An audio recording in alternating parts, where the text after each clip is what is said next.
Hello and welcome to Do It Yourself channel. Today I will show you where to find keyboard shortcuts in our Samsung Galaxy S22.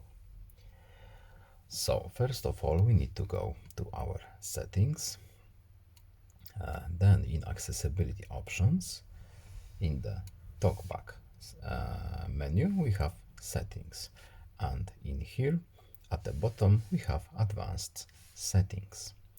In advanced settings, we have keyboard shortcuts right here. As you can see, we have here listed a lot of options. We can of course reset the current key map. We can choose a different key map, and as right now we have default, we can change to classic if we want. Also, we can choose a modifier key right there. I hope this video was helpful to you. Please leave a like and subscribe. Have a nice day and see you in the next video. Goodbye.